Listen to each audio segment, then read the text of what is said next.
प्रधानमंत्री नरेंद्र मोदी ने परीक्षा पे चर्चा 2025 के 8वें संस्करण में छात्रों के परीक्षा तनाव से जुड़े सवालों का जवाब दिया। इस वर्ष कार्यक्रम में कुल 8 एपिसोड की श्रृंखला होगी, जिसमें विभिन्न क्षेत्रों की प्रमुख हस्तियां जीवन और सीखने से संबंधित विषयों पर अपने विचार साझा करेंगी।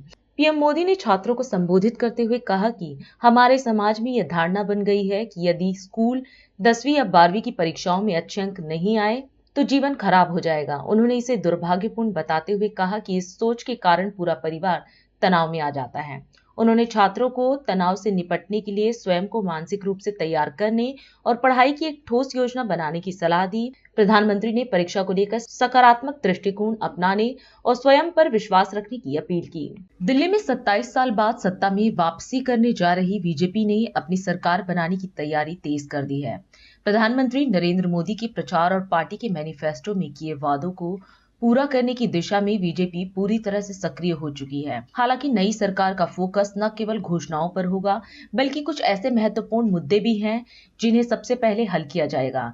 इन मुद्दों पर बीजेपी का ध्यान तुरंत केंद्रित होगा ताकि दिल्ली वासियों को राहत मिल सके।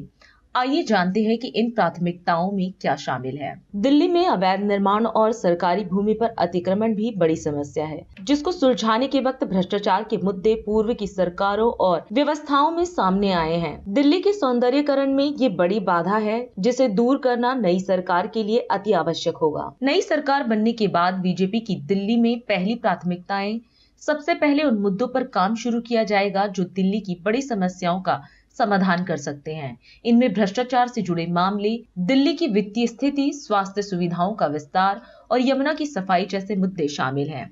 इसके साथ ही गर्मी में पानी की कमी और बारिश में जलभराव जैसी समस्याओं को भी प्राथमिकता दी जाएगी। सूत्रों के अनुसार सीएजी की लंबित रिपोर्ट्स को विधानसभा में पेश किया जाएगा और भ्रष्टाचार के मामलों की जांच के लिए एसआईटी का गठन किया जाएगा। इसके अलावा आयुष्मान योजना को लागू करने और यमुना की सफाई के लिए एक ठोस योजना तैयार की जाएगी। पानी की आपूर्ति और जलभराव से निपटने के लिए भी जल्द ही कदम उठाए जाएंगे। इन सभी योजनाओं का उद्देश्य दिल्ली के नागरिकों को बेहतर जीवन स्तर और सुरक्षित माहौल मुहैया कराना है। अब यह देखना होगा कि नई सरकार इन वादों को कितनी जल्दी और प्रभावी तरीके से लागू करती है। रक्षा मंत्री राजनाथ सिंह ने बेंगलुरु के येलहंका एयरफोर्स स्टेशन पर एरो इंडिया 2025 के 15वें संस्करण का उद्घाटन किया। उन्होंने इसे महत्वपूर्ण तकनीकों का संगम बताते हुए कहा कि यह समान विचारधारा वाले देशों के बीच संबंधों को मजबूत करने का मंच बनेगा। उन्होंने भरोसा जताया कि यह आयोजन भारत की औद्योगिक और तकनीकी क्षमता को वैश्विक मंच पर प्रदर्शित करेगा और मित्र देशों के साथ सहयोग बढ़ाएगा। साथ ही उन्होंने सामूहिक मजबूती और बेहतर विश्व व्यवस्था पर जोर दिया। एरो इंडिया 2025 के इनॉग्रेशन के इस ग्रैंड ऑकेजन पर आप सभी के बीच उपस्थित होना यह मेरे लिए सम्मान और गर्व का विषय है। मैं समझता हूँ यह सिर्फ मेरे लिए ही नहीं बल्कि पूरे भारत के लिए एक बहुत बड़ा क्षण है। सबसे पहले मैं भारती के बहादुर सैनिकों को नमन करता हूँ। मैं दुनिया भर से आए dignitaries, industry leaders, air forces के ऑफिसर्स, टेक्नोलॉजिस्ट और डिफेंस एक्सपर्ट्स का इस एरो इंडिया में हार्दिक स्वागत करता हूं। साथियों, हमारे यहाँ अतिथि देवो भव की यह बहुत ही पुरानी परंपरा है। साथियों, हम अपने घर में आए हुए हर अतिथि को ईश्वर का दर्जा देते हैं। यहाँ पर दुनिया भर से अनेक डिस्टिंग्विश्ड गेस्ट उपस्थित हैं। मैं विशेषकर उनसे अतिथि देवो भव इस भारतीय परंपरा को शेयर करना चाहता हूँ। फ्रेंड्स, अतिथि देवो भव is a Sanskrit maxim that means the guest is equivalent to God. This phrase speaks volumes about the Indian culture. It shows that India is a warm and welcoming place for people from all over the world. I welcome all of you to India. I especially thank ministers and their delegations who have spared their valuable time to attend this mega event. साथियों, आप अवगत होंगे इस समय भारत में महाकुंभ चल रहा है। देश दुनिया से कई सारे लोग तीर्थराज प्रयाग में आस्था की डुबकी लगा रहे हैं। मुझे भी महाकुंभ के दौरान संगम में डुबकी लगाने का सौभाग्य प्राप्त हुआ है। मैं समझता हूं कि एरो इंडिया के रूप में आज से भारत में एक और महाकुंभ का प्रारंभ हो रहा है। जहाँ एक तरफ प्रयागराज का महाकुंभ आत्मसंधान का कुंभ है, तो वहीं दूसरी तरफ एरो इंडिया का यह महाकुंभ अनुसंधान का कुंभ है। जहाँ एक तरफ प्रयागराज का महाकुंभ आंतरिक मजबूती पर ध्यान दे रहा है, तो वहीं दूसरी तरफ एरो इंडिया का यह महाकुंभ हमारी बाहरी मजबूती पर ध्यान दे रहा है। जहाँ एक तरफ प्रयागराज का महाकुंभ भारत की संस्कृति को दर्शा रहा है, तो वहीं दूसरी तरफ एरो इंडिया का यह महाकुंभ भारत की शक्ति को दर्शा रहा है। एक तरफ जहाँ परंपरा और अध्यात्म का महाकुंभ चल रहा है, तो वहीं दूसरी तरफ पराक्रम और आयुध का महाकुंभ चल रहा है। माननीय प्रधानमंत्री श्री नरेंद्र मोदी जी का विकास भी और विरासत भी का जो नारा है, मुझे लगता है वह नारा भी हमारे देश में चरितार्थ हो रहा है। मेरा मानना है ऐसा सुखद संयोग सिर्फ भारत में ही संभव हो सकता है। Friends, the theme of Aero India is the runway to a billion opportunity. I believe that there can not be a more suitable theme than this. It tells us that in our country of a billion plus people personifying a billion opportunities, this Aero Show can be nothing less than that. Aero India, which starts today, has many objectives. The first important objective of Aero India is to showcase not only our industrial capability but also our technological advancement to the entire world. This shows our commitment towards the security of our nation. However, there is an even bigger objective, and that is to further strengthen our symbiotic relations with friendly foreign countries. Today, the platform of Aero India has brought together government representatives, industry leaders, Air Force officers, scientists, defense sector experts, startup, academia, and various other stakeholders from all over the world. The confluence would be effective in bringing our partners closer together, ultimately benefiting us all. Friends, often we interact as buyers and sellers, where our relations are at a transactional level. However, at another level, we forge our relationship beyond buyer and seller relationship to the level of industrial collaboration. We may have research and development or production collaboration. We have many successful examples of co-production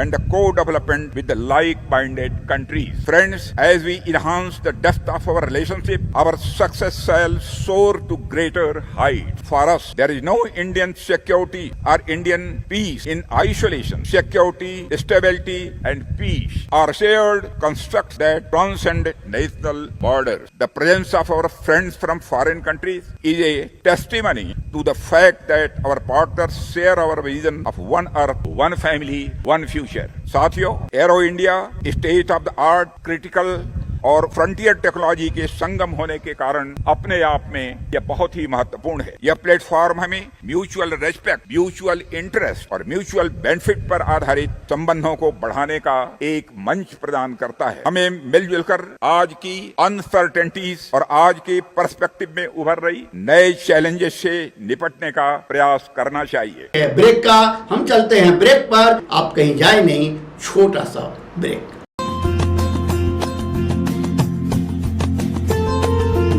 Kamal Buildtech Private Limited, fulfilling promises. With our professional team and experience of delivering projects, in past we guarantee you peace of mind and top quality work in an affordable price. Shreya Furnishing wishes you a very happy new year.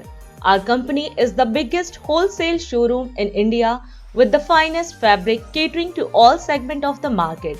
Visit our shop 1/88 WHS Timber Market, Kirtinagar, New Delhi. Powered by Kamal Buildtech Private Limited, fulfilling promises. With our professional team and experience of delivering projects, in past we guarantee you peace of mind and top quality work in an affordable price. और अधिक खबरों के लिए आप हमारे YouTube channel दैनिक India दर्पण को अभी सब्सक्राइब करें और नोटिफिकेशन के लिए बेल आइकन को प्रेस करना ना भूलें।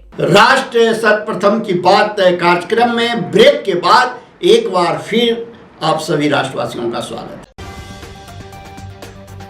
छत्तीसगढ़ के बीजापुर जिले के नेशनल पार्क क्षेत्र के जंगलों में सुरक्षा बलों के साथ मुठभेड़ में 31 नक्सली मारे गए। गृह मंत्री अमित शाह ने कहा, भारत को नक्सल मुक्त बनाने की दिशा में सुरक्षा बलों को छत्तीसगढ़ के बीजापुर में बड़ी सफलता मिली। करीब 3 दशक के इंतजार के बाद आखिरकार दिल्ली में भाजपा का कमल खिल गया।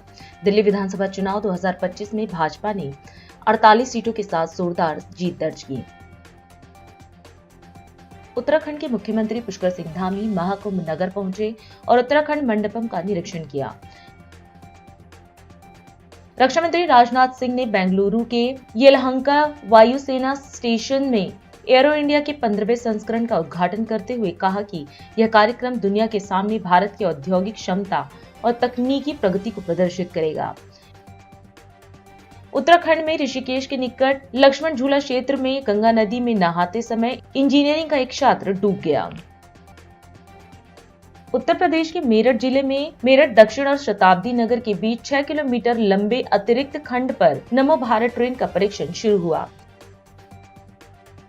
कर्नाटक की गडक पुलिस ने अवैध रूप से धन उधार देने का कारोबार करने तथा मूलधन ब्याज न चुकाने पर लोगों को प्रताड़ित करने की शिकायतों के आधार पर कई मकानों तथा अन्य संस्थानों पर छापेमारी की।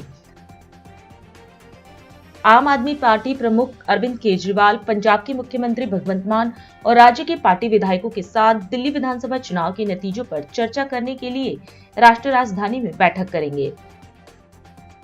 महाराष्ट्र के नांदेड़ जिले में गुरुद्वारे के पास गोलीबारी में 2 लोग घायल हो गए। परीक्षा पे चर्चा 2025 के 8वें संस्करण में पीएम मोदी ने छात्रों के परीक्षा तनाव संबंधी प्रश्नों को संबोधित किया।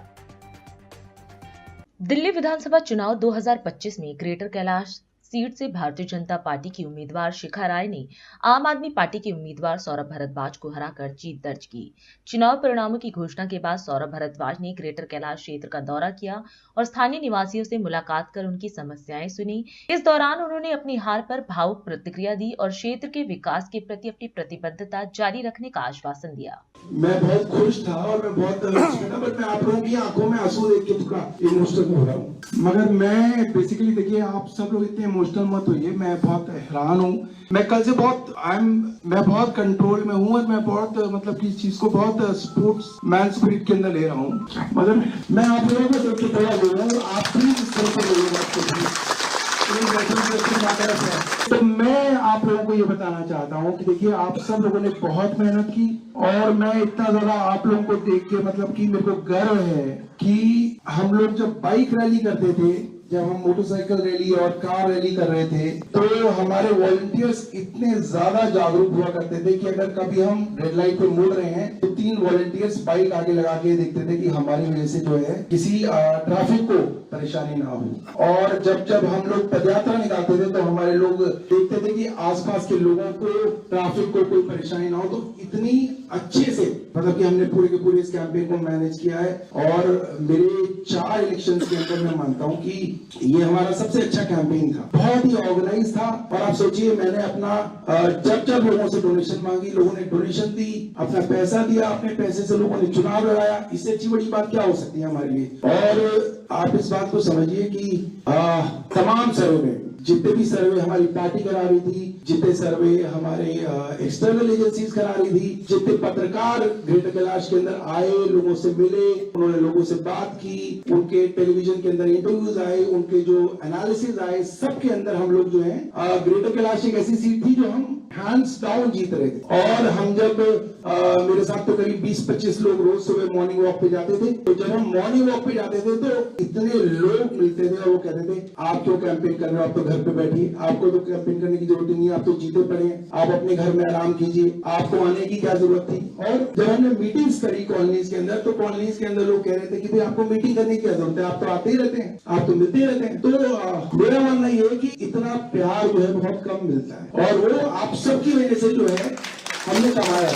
और इसके हमारे वॉलंटियर्स का बहुत बड़ा रोल है। क्यों रोल है मैं आपको इसका बताता हूँ। अगर कहीं पर बैडमिंटन कोर्ट बन रहा है तो मैं नहीं बनवाता था, मैं किसी अपने वॉलंटियर को कह देता था, वो खड़े होकर उसको जो है बैडमिंटन कोर्ट को बनवाते थे। अगर हमें कहीं पर सड़क बन रही है तो शाहपुर जट के अंदर, मुझे याद है ऐसे कई वॉलंटियर हैं, रजत जी हैं यहाँ पे, आई थिंक वो शायद आए नहीं होंगे। तो शाहपुर जट के अंदर हमारी पूरी की पूरी टीम थी जो सर्दियों में दिसंबर में जब इतनी सर्दी पड़ती है, जनवरी के अंदर रात को 11 बजे सड़क बनानी शुरू करते थे, सुबह 4 बजे तक बनवाते थे। तो हमारे वॉलंटियर्स ने बहुत मेहनत की है, बहुत काम करा है, लोगों के खड़े होकर सीवर साफ कराए हैं, सुपर सकर मशीन को पूरा कोऑर्डिनेट करते थे, यहाँ पे साफ करा दिया, यहाँ पे साफ करा दिया। तो ये हमारे वॉलंटियर्स की ताकत थी, आप जैसे लोगों की ताकत थी, जिसकी वजह से इतनी गुडविल हमारी ग्रेटर कैलाश के अंदर फैली है। और मैं मानता हूँ कि इस रिजल्ट को कोई भी आदमी जो है डाइजेस्ट नहीं कर पा रहा है। लोगों को लग रहा है कि नहीं यार ऐसा कैसे हो सकता है, ऐसे कैसे हो सकता है। इनफैक्ट मेरे पास भारतीय जनता पार्टी के लोगों के फोन आ रहे हैं, वो कह रहे हैं कि ये कैसे हो गया, ये तो हो ही नहीं सकता था। तो ये जो है अब जो हुआ है वो हुआ है। हमारे हाथ में जो भगवत गीता में लिखा है आप कर्म कर सकते हैं, और मुझे ऐसा लगता है कि आप लोगों ने जितनी मेहनत की है उससे ज्यादा मेहनत नहीं की जा सकती थी। आपने बहुत मेहनत की है और आपने बहुत अच्छे से कैंपेन को लीड किया है। और मैं सुन रहा था कि बहुत सारे लोगों के मन में आ रहा था कि ग्रेटर कैलाश वालों ने वोट नहीं दिया, क्या फायदा काम करके। ऐसा नहीं, मैं आपको बताना चाहता हूं कि ग्रेटर कैलाश के लोगों ने, मतलब हमारी पूरी विधानसभा के लोगों ने हमें वोट दिया है। और जब हम वोटिंग वाले दिन बूथ पे जा रहे थे, लोगों से मिल रहे थे, लोगों की आंखों में दिख रहा था कि वो हमें वोट डाल रहे हैं, वो हमें भी दिखा रहे थे, कोई हमें थम्स अप दिखा रहा था। तो गाड़ी चलती गाड़ी रोक के उतर के आके बोल रहे थे कि सौरभ जी हम आपको वोट देके आए। तो आप अपने मन में ये ख्याल बिल्कुल मत लाइए कि लोगों ने आपको वोट नहीं दिया है। आपको लोगों ने वोट दिया है, आपके पास वोट पहुंचा नहीं है वो एक बात अलग है, मगर लोगों ने आपको वोट दिया है। और एक सर्वे गलत हो सकता है, 2 सर्वे गलत हो सकते हैं। तमाम मीडिया चैनल्स के लोगों ने यहाँ पे आके इंटरव्यूज लिए हैं, रैंडम इंटरव्यूज लिए हैं, सर्वेस किए हैं, टेलीफोन पे सर्वे हुए हैं, फिजिकल सर्वे हुए हैं। सबके अंदर हम करीब 66%, 60% वोट शेयर पे थे ग्रेटर कैलाश के अंदर। तो we should be very proud of this. तो मैं देख रहा था कि बहुत सारे लोग बहुत दुखी हैं। तो मैं कल से दुखी नहीं हूं, मैं आपको ये बता रहा हूं। मैं तो आप लोगों को देख के मेरे को थोड़ा सा दुख होता है। आज भारत के नक्शे पर ड्राफ्टिंग करने के बाद मेरी समझ में उसी समय एक बात अच्छी तरह से आ गई थी कि ये क्षेत्र पूरे भारत के नक्शे पर स्थापित होगा और यहाँ पर एक अपार संभावनाएं हैं, अनंत संभावनाएं इस क्षेत्र में है। और उसी निमित्त 2023 में यहाँ पर राष्ट्रीय चैंपियनशिप भी ड्राफ्टिंग की आयोजित की गई और इस बार तो गजब ही हो गया। आप सब लोगों ने प्रयास किया, हमारे अनुरोध को माना और शानदार यहाँ राफ्ट खरीद लिए और पहली बार आज ये world record of Guinness book बनने वाला है। पहली बार राफ्टिंग की प्रतियोगिता रात में होने जा रही है। ये पहला अवसर है और ये इतिहास भी हमारा, ये भारत के प्रथम गांव, ये ग्राम सभा उचोली कोट हुई ना हमारी, उचोली कोट में नहीं, ये क्षेत्र उचोली कोट का है क्या पूरा? क्यों गणेश, ये अपनी वाली ग्राम सभा है ना, उचोली कोट ग्राम सभा। ये आज भारत के नक्शे में नहीं बल्कि दुनिया के Guinness book of world record में जो है आज इसका नाम आ गया कि जहां पर ये प्रतियोगिता आयोजित हो रही है रात की। साथ ही मैं आज ये आशा करता हूं कि जो खिलाड़ी हमारे, वैसे तो सभी खिलाड़ी बड़ा प्रयास कर रहे हैं और मेरा भी प्रयास है कि मैं अधिकांश स्थानों पर आप सबके बीच में जाकर सम्मिलित भी हो रहा हूं, सभी खिलाड़ियों से मिल भी रहा हूं, उनसे पूछ भी रहा हूं। अच्छा लगा मुझे अभी कि राफ्टिंग करने वाले खिलाड़ी सभी मुझे कह रहे थे कि बहुत शानदार व्यवस्था हुई है उत्तराखंड में, बहुत अच्छा। आपने, मैं इनसे पूछ रहा था कि खाना वाना सब रहना, कोई परेशानी तो नहीं हुई? क्योंकि इतनी बड़ी प्रतियोगिता है और लगभग अभी 20,000 लोग इस पूरी प्रतियोगिता को संचालित कर रहे हैं। लेकिन उसके बावजूद भी हमारे खिलाड़ियों का सहयोग है, हमारे वॉलंटियर्स का सहयोग है, ओलंपिक संघ का है, राजीव मेहता जी का, कुशवाहा जी का, डीके सिंह जी का, पूरी टीम ये जो पूरा कोऑर्डिनेशन कर रही है। और किसी ने ये नहीं समझा कि ये राज्य की सरकार की जिम्मेदारी है, ओलंपिक संघ की जिम्मेदारी है, जीटीसीसी की जिम्मेदारी है या किसी जिले की जिम्मेदारी है, किसी एक विभाग की जिम्मेदारी है। सबने इसमें इस प्रकार से प्रयास किया कि जैसे किसी घर में बारात आती है तो उस बारात को सारे लोग हर प्रकार से निभाने का काम करते हैं। सबने निभाया है, मैं सबका जो है आभारी हूं। और खिलाड़ियों का विशेष रूप से उन्होंने बड़ी मेहनत करी है, अपनी खेल क्षमताओं में सुधार भी किया है। जो पीछे रह जाएंगे थोड़ा, क्योंकि प्रतियोगिता है, कोई आगे जाएगा कोई पीछे जाएगा, खेल भावना है, स्पोर्ट्समैन स्पिरिट है, लेकिन जो पीछे रह जाएंगे वो अपनी खेल क्षमताओं में सुधार के रूप में उसको लेंगे, मैं ये आशा करता हूं। और भविष्य में और अधिक मेहनत करके विजय को प्राप्त करेंगे, अच्छा स्थान प्राप्त करेंगे। भाइयों बहनों, आज देश के अंदर हमारे आदरणीय प्रधानमंत्री नरेंद्र मोदी जी के मार्गदर्शन में एवं उनके सहयोग से हमारी उत्तराखंड की सरकार देवभूमि के साथ जो हमारा वीर भूमि भी है, देवभूमि में इसलिए कह रहा हूं कि ये हमारा पूरा राज्य देवों से आच्छादित है। 4 धाम है, आदि कैलाश है, माँ पूर्णागिरी का स्थान है, माँ बाराही का स्थान है, गोलजू का स्थान है, जागेश्वर धाम है, हाट कालिका का स्थान है, रणकोची मैया का स्थान है। इसी जिले में इतने स्थान है, बयानधुरा का स्थान है, श्यामला ताल है, अनेक देव स्थान इसी चंपावत जनपद में है। इसके अतिरिक्त पूरे राज्य की अगर मैं बात करूं तो कोई जिला हमारा ऐसा नहीं है, कोई स्थान ऐसा नहीं है जहां पर देव स्थान ना हो। देवों से आच्छादित इसलिए देवभूमि कहते हैं। और वीर भूमि इसलिए कहते हैं कि पूरे देश के अंदर हर परिवार से कोई सेना में है, कोई अर्धसैनिक बलों में है, वो वीर भूमि उत्तराखंड से है और देश का हर 5वां सैनिक देवभूमि उत्तराखंड से है। तो अभी तक हम देवभूमि वीर भूमि के रूप में हमारी मान्यता थी, हम स्थापित थे। 38वें राष्ट्रीय खेलों के बाद ये हमारी देवभूमि और वीर भूमि या खेल भूमि के रूप में भी स्थापित नहीं होगी, स्थापित हो गई है। अभी राजीव मेहता जी बता रहे थे यहाँ से कि, और हमारे उद्घोषक महोदय बता रहे थे कि जहां हमारा स्थान 25वां था, 25वें स्थान पर हम थे गोवा के 37वें राष्ट्रीय खेलों में, और 25वें स्थान से हम अब 6ठे स्थान पर आ गए। तो अब ये खेल भूमि के रूप में भी हम स्थापित हो गए। और हमारे प्रधानमंत्री जी ने जो उनके मुंह से बाबा केदार के धाम में, शिव के स्थान में उनके मुंह से जो शब्द निकले थे, 21वीं सदी का तीसरा दशक उत्तराखंड का दशक होगा। हर क्षेत्र में देवभूमि उत्तराखंड आगे बढ़ रही है, खेलों के क्षेत्र में भी आगे बढ़ रहे हैं और इतना अच्छा स्ट्रक्चर अभी बन गया है यहाँ पर। अभी मैं तो उतनी अच्छी व्याख्या नहीं कर पाया जितनी राजीव जी ने कर दी, इतनी अच्छी व्याख्या। इतने हमारे स्टेडियम बन गए हैं, देखिए आप हल्द्वानी में देखिए, रुद्रपुर में देखिए, देहरादून में शूटिंग रेंज बन गई, रुद्रपुर में वेलोड्रोम बन गया।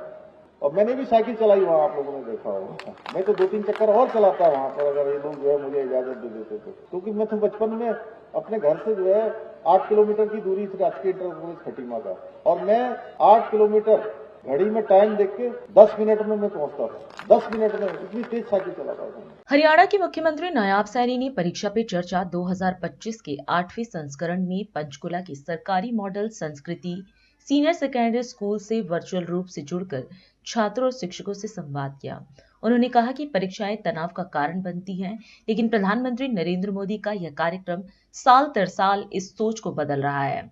सीएम ने अभिभावकों और शिक्षण संस्थानों से अपील की कि वे सुनिश्चित करें कि परीक्षा के दौरान विद्यार्थी तनाव मुक्त रहे। आदरणीय प्रधानमंत्री जी ने हम सब से इंटरेक्शन किया है, अलग अलग विषय पे बात की है, हमारी टाइम की मैनेजमेंट से लेकर के परीक्षा के दबाव तक। परीक्षा के दबाव से भी अलग हमारा स्वास्थ्य ठीक हो, हम स्वास्थ्य के प्रति भी जागरूक हों, उसको लेकर के भी आदरणीय प्रधानमंत्री जी ने बात किया है। और स्वास्थ्य के साथ साथ अंत में आपने देखा क्लाइमेट चेंज को लेकर के भी उन्होंने बात किया है, स्किल के ऊपर भी उन्होंने बात किया है। बहुत सारे बच्चे होते हैं, कुछ बच्चे आगे निकलते हैं, कुछ पीछे भी रह जाते हैं, परंतु हर बच्चे की अपनी एक कहानी है। कई बच्चे अपने स्किल के अंदर इतने निपुण होते हैं कि बड़ा एक इंजीनियर भी उसके सामने छोटा दिखाई देता है, इतना स्किल उसके पास होता है। और आदरणीय प्रधानमंत्री जी ने माँ बाप के लिए भी सचेत किया है कि कई बार माँ बाप का दबाव रहता है कि हमारा बच्चा इतने नंबर लेकर के आए, या कम नंबर आ गए तब बच्चा डिप्रेशन में चला जाता है, मेरे नंबर क्यों कम आए, मैंने तो तैयारी की थी पूरी। तमाम विषयों के साथ आदरणीय प्रधानमंत्री जी ने एक एक विषय को लेकर के हमसे बात किया है। और मुझे पूर्ण विश्वास है कि हम जो आदरणीय प्रधानमंत्री जी ने आज परीक्षा पे चर्चा आज किया है, ये एपिसोड जो 21 विभागों में हमसे बात किया है, हम जरूर इसको अपने माता पिता के साथ भी बैठ करके देखेंगे, ताकि कई प्रकार का जो दबाव बच्चे के ऊपर है वो दबाव कम हो।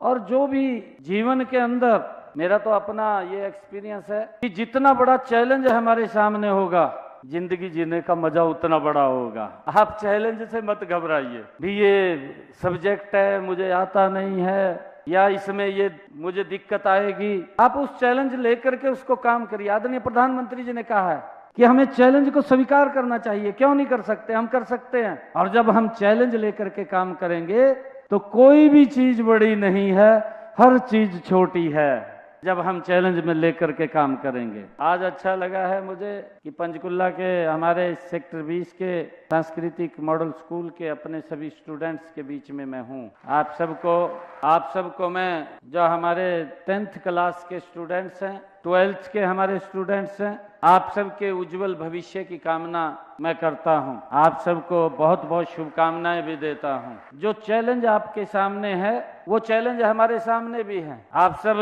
जानते भी हैं कि इस प्रकार का जो सिस्टम, जो बच्चा मेहनत करता था, टॉप भी आता था, परंतु उसको फल नहीं लगता था। और 2014 के बाद इस चैलेंज को स्वीकार किया हमने, और जब इस चैलेंज को स्वीकार किया, आज अगर कोई बच्चा टॉप आता है तो उसको कोई नीचे नहीं कर सकता, वो आगे ही बढ़ जाता है। इस चैलेंज को हमने स्वीकार किया और आज हम देखते हैं हरियाणा के अंदर आज बच्चों को किसी के यहाँ जाने की आवश्यकता नहीं है। मुझे ये भी खुशी है कि मैं देखता हूँ जब प्रदेश के अंदर 2014 से पहले का सिस्टम था, ये इस प्रकार का सिस्टम था, परंतु इसको आदरणीय मोदी जी और हमारे हरियाणा की सरकार ने मिलकर के इस चैलेंज को स्वीकार किया और आज उसका परिणाम ये निकला कि हमारे बच्चे मेहनत करते हुए दिखाई देते हैं। आज वो किसी के चक्कर काटते हुए दिखाई नहीं देते। नहीं तो पढ़ लेते थे, पढ़ करके भी माँ बाप को किसी के चक्कर काटने पड़ते थे।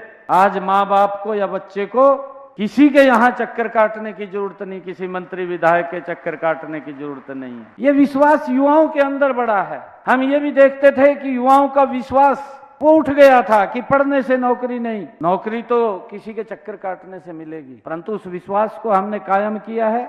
आज हम देखते हैं कि हमारा युवा आगे बढ़ रहा है। हम ये भी जानते हैं, आप सबको भी मालूम है, हम अगर गवर्नमेंट सेक्टर्स को देखें, गवर्नमेंट सेक्टर्स के अंदर रोजगार के सीमित साधन हैं, उसकी एक लिमिटेशन है, उस लिमिटेशन को हम क्रॉस नहीं कर सकते।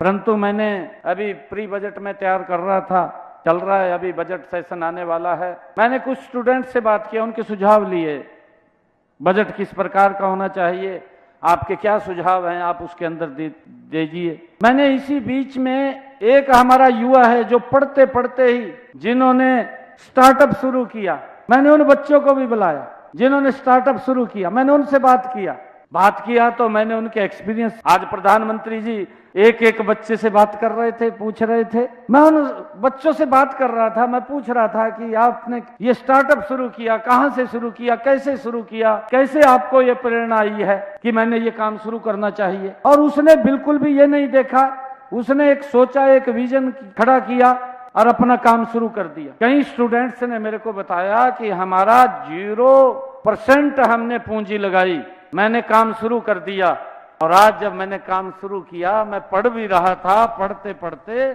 मैंने 100 करोड़ रुपए की टर्नओवर के ऊपर अपना बिजनेस ला करके खड़ा कर दिया। दिल्ली की पूर्व मुख्यमंत्री आतिशी ने उपराज्यपाल वीके सक्सेना को अपना त्याग पत्र सौंप दिया और इसके साथ ही दिल्ली की 7वीं विधानसभा भी भंग कर दी गई। पूर्व मुख्यमंत्री आतिशी ने आधिकारिक कार्यों के पश्चात आम आदमी पार्टी के नवनिर्वाचित विधायकों के साथ बैठक की। बैठक में दिल्ली की चुनावी प्रक्रिया पर मंथन और आगे की रणनीति पर चर्चा भी की गई। पूर्व सीएम आतिशी ने बैठक के उपरांत मीडिया को संबोधित किया और इस पूरे घटनाक्रम पर अपना पक्ष रखा। उन्होंने चर्चा की कि किस तरह आम आदमी पार्टी आने वाले समय में विपक्ष के रूप में अपनी भूमिका निभाएगी। आम आदमी पार्टी के मुखिया अरविंद केजरीवाल जी ने आम आदमी पार्टी के नवनिर्वाचित 22 विधायकों की मीटिंग ली और उस मीटिंग में सभी विधायकों को दिशा निर्देश दिए हैं कि अपने अपने विधानसभा क्षेत्र में जो भी लोगों के काम है, जो लोगों की सेवा है, वो आम आदमी पार्टी के विधायकों को करनी है। लोगों ने आम आदमी पार्टी के 22 विधायकों पे भरोसा दिखाते हुए उन्हें जिता के भेजा है और अब हमारी जिम्मेदारी है उनकी सेवा करना, उनकी समस्याओं का समाधान करना। दूसरा, हमारी ये जिम्मेदारी है एक ऑपोजिशन की भूमिका निभाना। जो पार्टी जीत के आई है, भारतीय जनता पार्टी सरकार बना रही है, उसकी जवाबदेही तय करवाना आम आदमी पार्टी के विधायकों का काम है।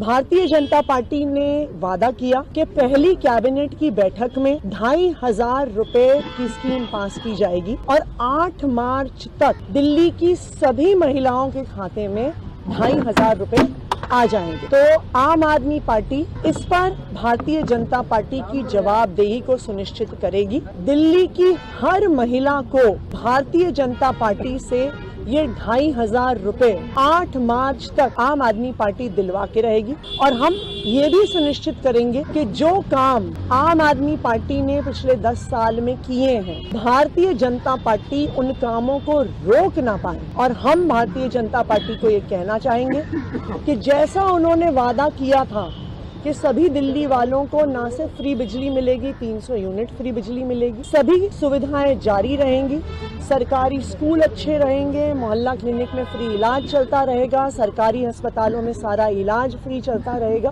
तो हम भारतीय जनता पार्टी की ये जवाबदेही तय करके रखेंगे, चाहे 2,500 रुपए दिल्ली की महिलाओं को देना हो, चाहे आम आदमी पार्टी द्वारा किए गए कामों को जारी रखें। नहीं, अभी ऐसी कोई चर्चा नहीं हुई, वो एक बारी लेजिस्लेटिव पार्टी की आधिकारिक बैठक होगी, उसके बाद इस पे चर्चा होगी। देखिए आज हम इस कार्यक्रम में आपसे विदा लेते हैं। आप अन्य खबरों के लिए बने रहे।